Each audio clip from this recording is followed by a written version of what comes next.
Donc je m'appelle Antoine Jacobson, je suis responsable du potager du roi depuis 2007 et c'est un lieu quand même assez impressionnant dans le sens que c'est un jardin potager et fruitier qui a été cultivé en continu depuis 1678.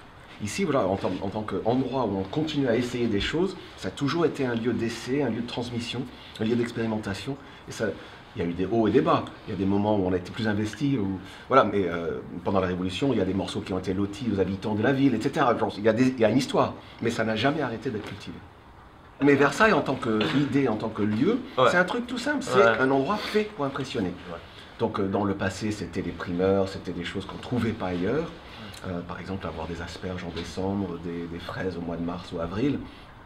C'était exceptionnel au XVIIe siècle. Aujourd'hui, ça ne l'est plus. Ouais, bien sûr. Et nous, aujourd'hui, on est plutôt, on va dire, sur une idée de, on va dire, une éducation à l'environnement et une éducation au goût. J'ai envie que les gens remarquent les différences. Si nous, quand on fait nos confitures, on fait 4 confitures de poires différentes, une seule variété, on les cuit pareil, on ne met rien d'autre que du fruit, du sucre et de la pectine, c'est pour que, au goût, on reconnaisse la différence. La différence de poivre. Les courges, tout le monde connaît le potimarron, mais il y a des choses à l'intérieur des courges avec des goûts plus lourds ou avec une texture plus fine que ce que les gens connaissent. Il y a des choses dans les pommes de terre, on peut dire la même chose. Hein, genre, voilà, la rate, d'accord, les châtaignes, farine, mais on a des choses où on peut trouver du fondant qui est bien différent, on peut trouver du beurré, du noisette. Il y a des choses, même à l'intérieur de ce qui est connu, où on peut essayer de sortir des choses. Moi, j'ai un de mes trucs préférés, ça c'est pour nous, hein, un truc, mais j'en ai pas beaucoup, mais je pense qu'on va essayer d'en planter plus et ça sera bon dans 5 ans.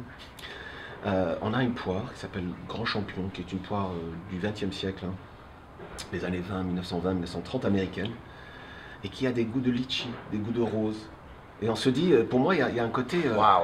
il y a la texture de la poire, on sait que c'est une poire. C'est quand même pas. Mais c'est un peu comme comme je sais pas, la seule comparaison que j'ai. On a la fraîcheur derrière du litchi. C'est un peu comme le Gewürztraminer par rapport au vin. C'est un truc qui n'est pas comme les autres.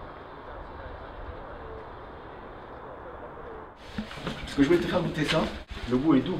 C'est légèrement anisé, mais c'est très doux quand même. Hein. Ça tombe pas de trouver quelque chose aussi. C'est hyper fraîche. Et ce qui est beau, c'est qu'à la cuisson, ça garde aussi cette couleur-là. Ça s'appelle de la poire de terre, mais le goût ressort un peu plus sucré. Un peu plus sucré à la cuisson. Et c'est un cousin lointain de la pomme de terre. Et ça vient du même endroit. Et ça, c'est un truc que j'aimerais bien voir quelqu'un travailler. Ça, je les trouve intéressant parce que tu sais que ça me donne des idées, ça. Avec, on le coupait en carpaccio.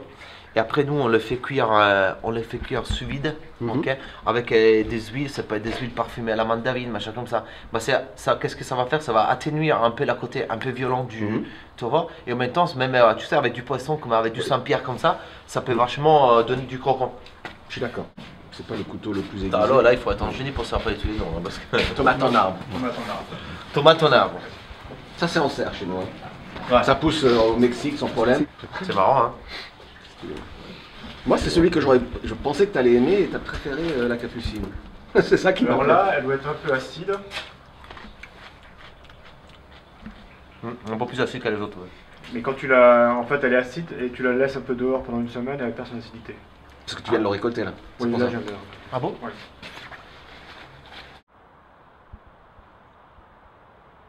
Pour moi, les deux choses essentielles, c'est de réussir à mettre en avant dans ce jardin les enjeux de l'agriculture.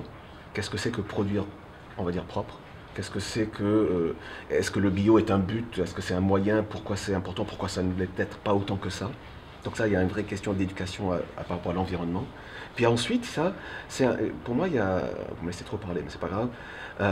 Il y a aussi un vrai enjeu de santé publique. C'est-à-dire, quand moi je dis éducation au goût, je ne veux pas dire simplement gastronomie ou esthète. Hein.